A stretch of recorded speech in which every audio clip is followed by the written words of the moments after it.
श्रीचतुःश्लोकी भागवतम्। अहमेवासमेवाग्रे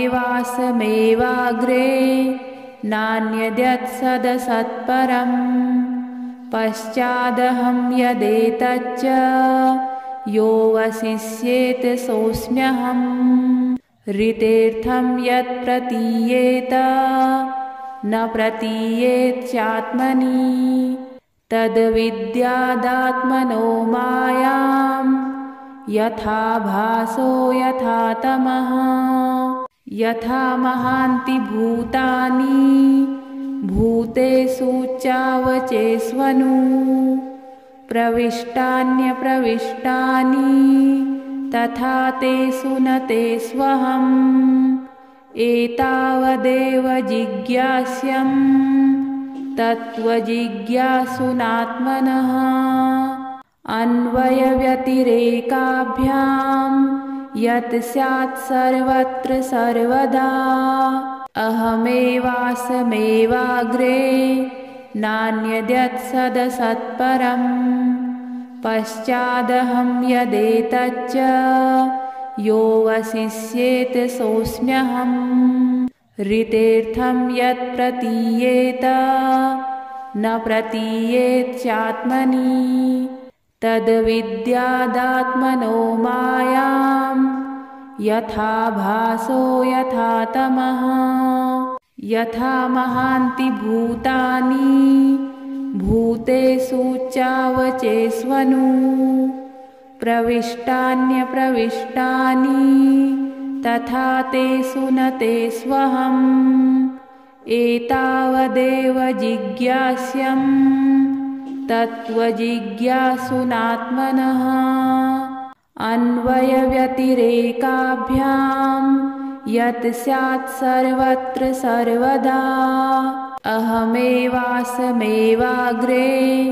नान्यद्यत्सदसत्परम्। पश्चादहं यदेतच्च यो वसिष्येत सोऽस्म्यहम्। ऋतेऽर्थं यत् प्रतीयेत न प्रतीयेत्यात्मनि तद्विद्यादात्मनो मायां यथा भासो यथा तमः। यथा महान्ति भूतानि भूतेषु चावचेष्वनु प्रविष्टान्यप्रविष्टानि तथा तेषु न तेष्वहम्। एतावदेव जिज्ञास्यम् तत्त्वजिज्ञासुनात्मनः। अन्वयव्यतिरेकाभ्यां यत् स्यात् सर्वत्र सर्वदा। अहमेवासमेवाग्रे नान्यद्यत्सदसत्परम्। पश्चादहं यदेतच्च यो वसिष्येत सोऽस्म्यहम्।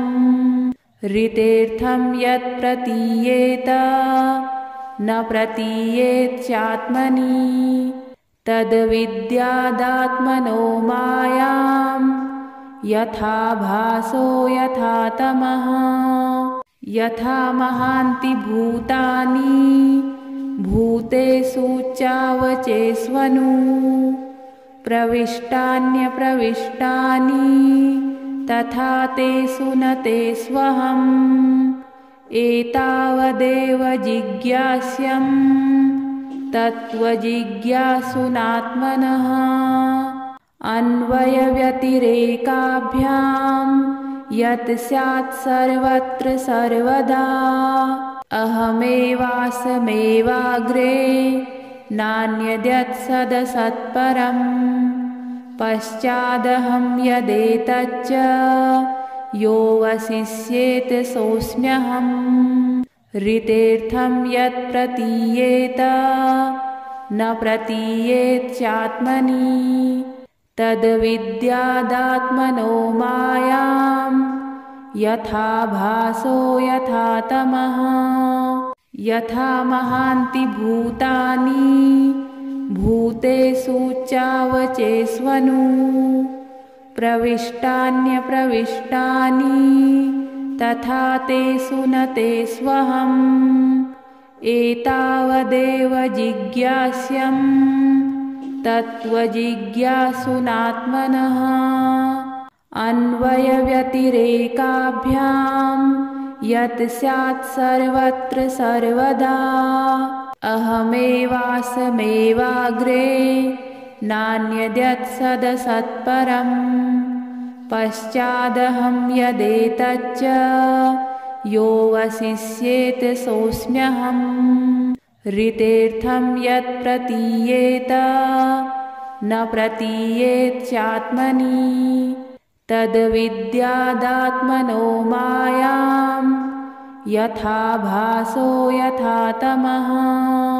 यथा महान्ति भूतानि भूतेषु चावचेष्वनु प्रविष्टान्यप्रविष्टानि तथा तेषु न तेष्वहम्।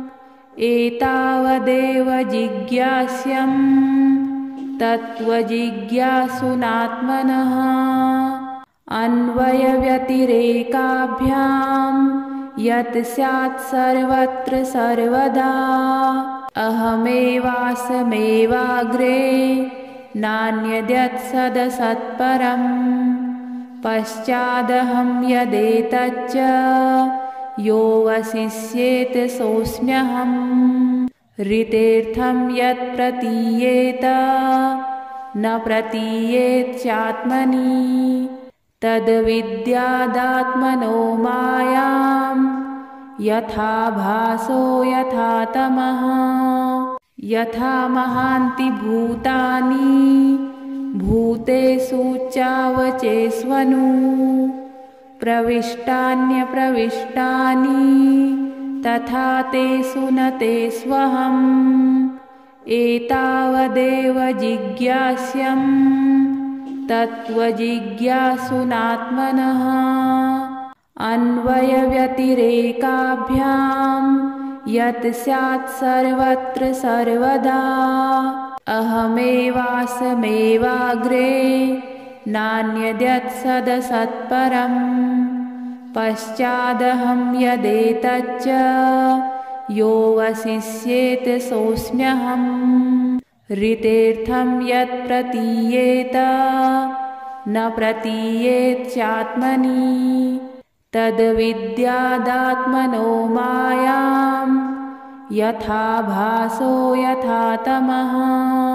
यथा महान्ति भूतानि भूतेषु चावचेष्वनु प्रविष्टान्यप्रविष्टानि तथा तेषु न तेष्वहम्। एतावदेव जिज्ञास्यं तत्त्वजिज्ञासुनात्मनः। अन्वयव्यतिरेकाभ्यां यत् स्यात् सर्वत्र सर्वदा अहमेवासमेवाग्रे नान्यद्यत् सदसत्परम्। पश्चादहं यदेतच्च योऽवशिष्येत सोऽस्म्यहम्। ऋतेर्थं यत् प्रतीयेत न प्रतीयेत्यात्मनि तद्विद्यादात्मनो मायां यथा भासो यथा तमः। यथा महान्ति भूतानि भूतेषु चावचेष्वनु प्रविष्टान्यप्रविष्टानि तथा तेषु न तेष्वहम्। एतावदेव जिज्ञास्यं तत्त्वजिज्ञासुनात्मनः। अन्वयव्यतिरेकाभ्यां यत् स्यात् सर्वत्र सर्वदा अहमेवासमेवाग्रे नान्यद्यत् सदसत्परम्। पश्चादहं यदेतच्च योऽवशिष्येत सोऽस्म्यहम्। ऋतेर्थं यत् प्रतीयेत न प्रतीयेत्यात्मनि तद्विद्यादात्मनो मायां यथा भासो यथा तमः। यथा महान्ति भूतानि भूतेषु चावचेष्वनु प्रविष्टान्यप्रविष्टानि तथा तेषु न तेष्वहम् एतावदेव जिज्ञास्यं तत्त्वजिज्ञासुनात्मनः अन्वयव्यतिरेकाभ्यां यत् स्यात् सर्वत्र सर्वदा अहमेवासमेवाग्रे नान्यद्यत्सदसत्परम् पश्चादहं यदेतच्च यो वसिष्येत सोऽस्म्यहम् ऋतेर्थं यत् प्रतीयेत न प्रतीयेत्यात्मनि तद्विद्यादात्मनो मायां यथा भासो यथा तमः यथा महान्ति भूतानि भूतेषु चावचेष्वनु प्रविष्टान्यप्रविष्टानि तथा तेषु न तेष्वहम् एतावदेव जिज्ञास्यं तत्त्वजिज्ञासुनात्मनः अन्वयव्यतिरेकाभ्यां यत् स्यात् सर्वत्र सर्वदा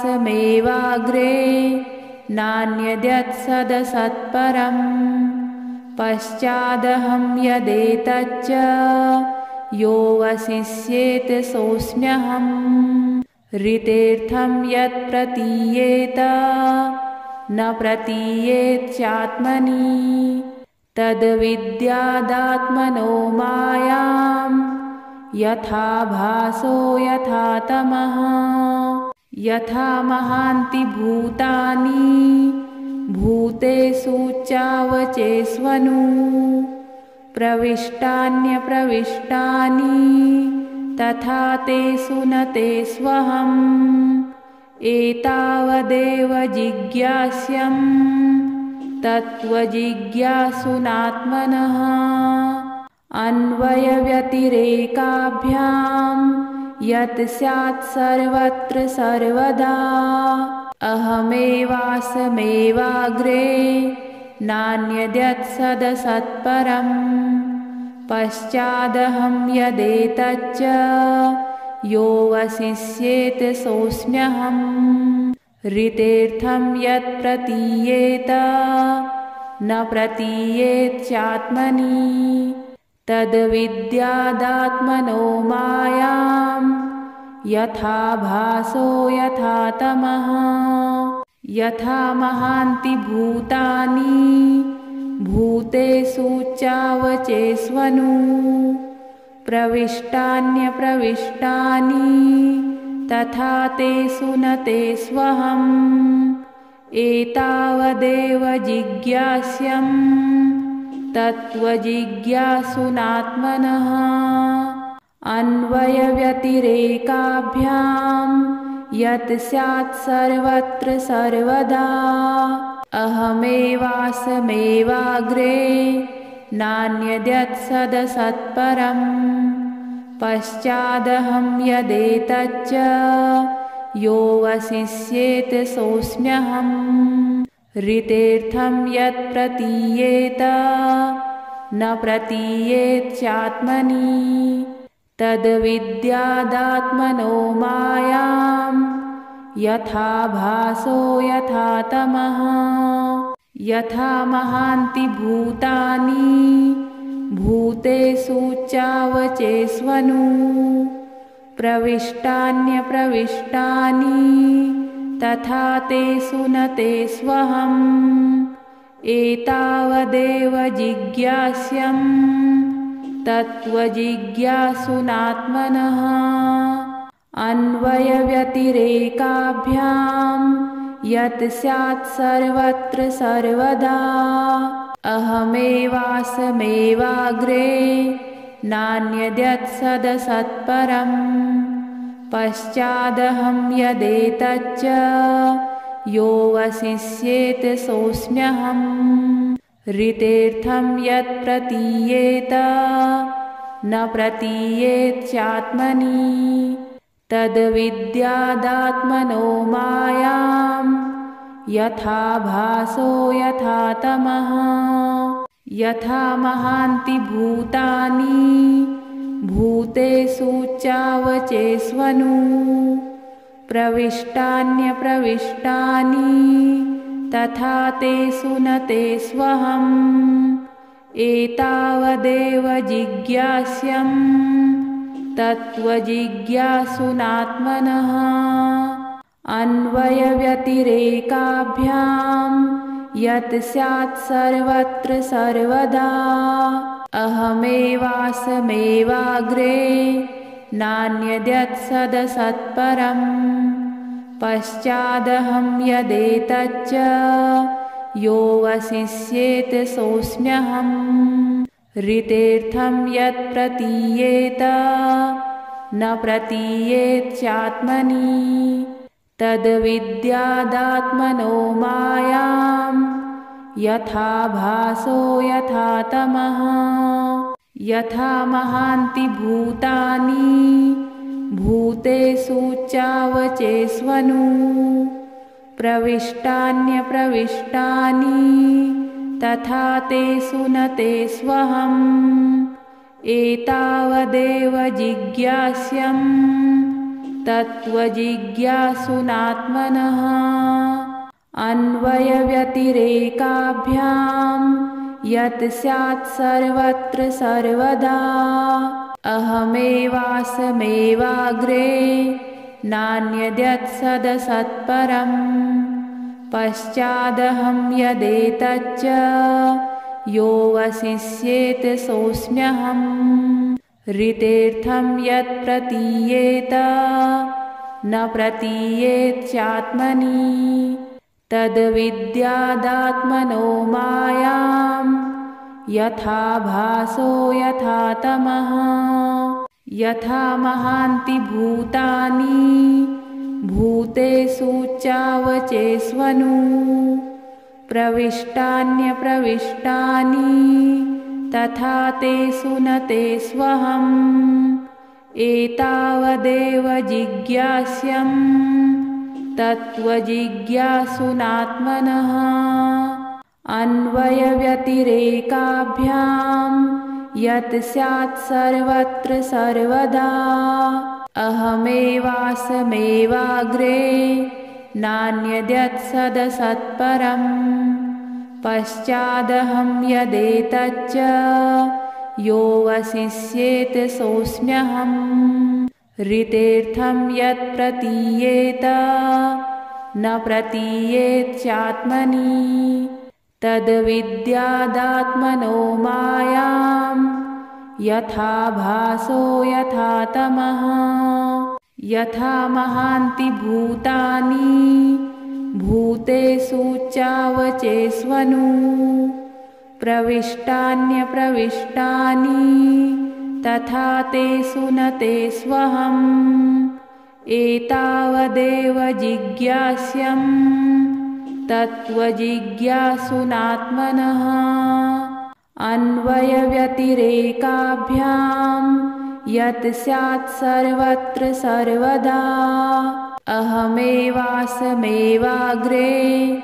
नान्यद्यत्सदसत्परम् पश्चादहं यदेतच्च यो वसिष्येत सोऽस्म्यहम् ऋतेर्थं यत् प्रतीयेत न प्रतीयेत्यात्मनि तद्विद्यादात्मनो मायां यथा भासो यथा तमः यथा महान्ति भूतानि भूतेषु चावचेष्वनु प्रविष्टान्यप्रविष्टानि तथा तेषु न तेष्वहम् एतावदेव जिज्ञास्यम् तत्त्वजिज्ञासुनात्मनः अन्वयव्यतिरेकाभ्यां यत् स्यात् सर्वत्र सर्वदा अहमेवासमेवाग्रे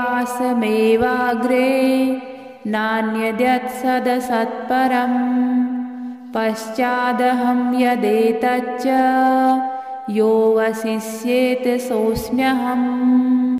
ऋतेर्थं यत् प्रतीयेत न प्रतीयेत् चात्मनि तद्विद्यादात्मनो मायां यथा भासो यथा तमः।